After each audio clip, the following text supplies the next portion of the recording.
নমস্কার, আজ চলে এসেছি একটি দারুণ স্বাদের লোভনীয় সানডে স্পেশাল একটি রেসিপি নিয়ে।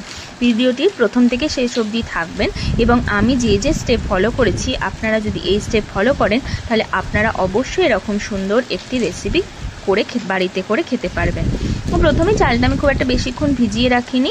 এরপরে একটু জল গরম করে তার মধ্যে তেজপাতা, সাজিরে আর গোটা গরম মশলা আর সাদা তেল দিয়ে জলটা প্রথমে ফুটিয়ে নেব। আর অবশ্যই নুন দেবে, নুনের কোনো মাপ নেই, কারণ চাল যতটা নুন থাকবে দরকার ততটা টেনে নেবে। এরপরে আমি চালটা দিয়ে দিচ্ছি ফুটন্ত জলের মধ্যে। চালটা মোটামুটি আপনারা 80% সিদ্ধ করবেন। এদিকে আমি ডিমগুলো সিদ্ধ হতে দিয়ে দিয়েছি আর এদিকে আমার চালও সিদ্ধ হচ্ছে। মোটামুটি 80% মতো হলে আমি ফ্যানটা ঝরিয়ে নেব।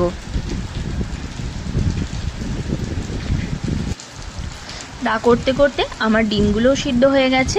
আমি ডিমের খোসাগুলো ছাড়িয়ে নিয়ে এরকম দাগ দাগ করে কেটে দেব, যাতে করে মশলাগুলো ডিমের মধ্যে ঢুকে যেতে পারে। এরপরে আমি কড়াতে বেরেস্তার জন্য পেঁয়াজটা ভেজে নেব। বেরেস্তার জন্য আমি ফ্লেমটা মিডিয়াম টু হাই ফ্লেমে রাখবো এবং এর মধ্যে কোনো নুন দেব না, যাতে বেরেস্তাটা ঠিকঠাক ভাজা হয়। এরপরে আমি ওই যে ভাতের ফ্যানটা ঝরিয়ে নিয়েছিলাম, এর থেকে গোটা গরম মশলাগুলো তুলে নিয়েছি। আপনারা চাইলে নাও তুলতে পারেন, কোনো অসুবিধা নেই। হয়ে গেছে আমার বেরেস্তা ভাজা। এরপর ওই বেরেস্তা ভাজা তেলেই আমি দিয়ে দিচ্ছি কাশ্মীরি লঙ্কার গুঁড়ো আর হলুদ গুঁড়ো দিয়ে আমি ডিমগুলো দিয়ে দিচ্ছি। আমার মতো এরকম সুন্দর করে দেবেন না আপনারা, তো ভালো করে এরকম লাল লাল করে ভেজে নেবেন।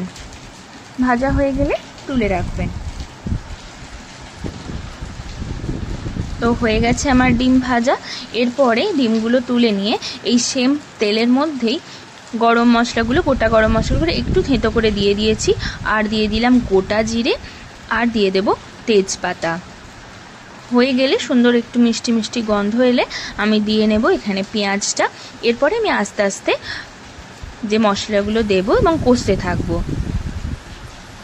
এর ফাঁকে বলে রাখি, আমাদের নতুন যে চ্যানেল বং মেকার্স, আপনারা অনেকেই আমাদের এই পাশে থেকেছেন। আশা করি আপনারা ভবিষ্যতেও পাশে থাকবেন এবং আমরা আরও সুন্দর সুন্দর ভিডিও আপনাদের উপস্থাপনা করব।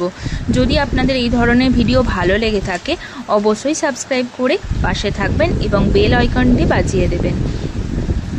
তো দেখুন আমি এখানে দিয়ে নিয়েছি রসুন বাটা আর দিয়ে নিয়েছি আদা আর লঙ্কার পেস্ট আর দিয়ে দিচ্ছি জিরে গুঁড়ো আর কাশ্মীরি লঙ্কার গুঁড়োটা অপশনাল, এটা সম্পূর্ণটাই দিয়েছি রং টানার জন্য।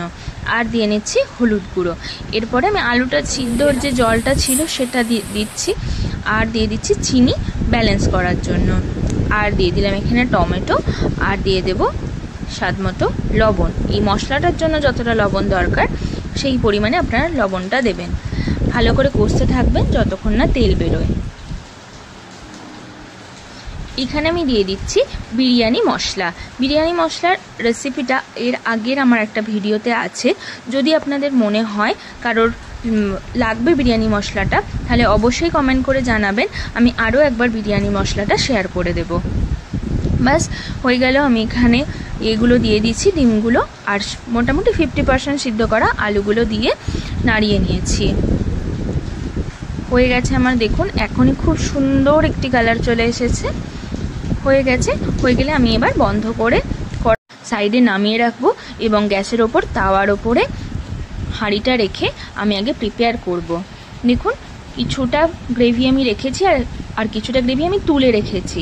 এরপরে প্রথমে একটা লেয়ার দিয়ে তার ওপরে আমি দিয়ে দিচ্ছি ডিম আর আলুগুলো। দেখতে থাকুন আমি কিভাবে লেয়ারটা বানাচ্ছি। এই যে আলুগুলো দিয়ে দিচ্ছি।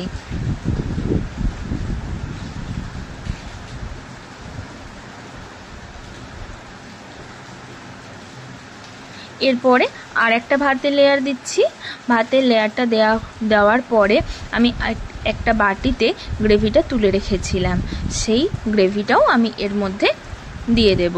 এই যে সুন্দর করে চাড়িয়ে দেবেন। দেখুন আমাদের প্রায় হয়েই গেছে, আর বেশি কিচ্ছু না। এই যে আর 15 থেকে 20 মিনিট ব্যাস, তাহলেই তৈরি হয়ে যাবে দারুণ স্বাদের লোভনীয় একটি সানডে স্পেশাল ধামাকাদার একদম একটা রেসিপি। এরপরে দিয়ে দিলাম ওপরে বেরেস্তাটা, সুন্দর করে সাজিয়ে দেবেন। এরপরে দিয়ে দেব একটু বিরিয়ানি মশলা দেব এই যে বিরিয়ানি মশলা দেব, এরপরে দিয়ে দিচ্ছি আমি ঘি। এটা একদম বাড়িতে তৈরি পিওর ঘি, মোটামুটি 2 থেকে 3 চামচ আমি ঘিটা দিয়ে নিয়েছি। আর দিয়ে দিচ্ছি গোলাপ জল আর কেওড়ার জল। গোলাপ জল আমি দিয়েছি 2 ঢাকনা মতো, আর কেওড়ার জল দিয়েছি 1 ঢাকনা মতো। আর দিয়ে নিচ্ছি কেশর, দুধে ভিজিয়ে রেখেছিলাম, সেই কেশর সমেত দুধটা দিয়ে দিলাম। ব্যাস, আর কিছু না। এরপরে আমি এই আটা দিয়ে চেপে দিলাম, নিয়ে গ্যাসটা জ্বালিয়ে লো থেকে মিডিয়াম ফ্লেমে আমি 15 থেকে 20 মিনিট করে নিয়েছি। ব্যাস তৈরি। দেখুন ছান টান করে চলে এসেছি, একদম খাওয়ার গন্ধে আর আমি দেরি করতে পারলাম না। তো দেখুন কত সুন্দর লোভনীয় একটি খাবার তৈরি হয়েছে। আপনারাও বাড়িতে করে জানাবেন যে কেমন হয়েছে। আর যদি ভালো লেগে থাকে প্লিজ একটি লাইক করে সাবস্ক্রাইব করে দেবেন আমাদের চ্যানেলটি। আর কেমন লাগলো জানাতে ভুলবেন না কিন্তু। So tata.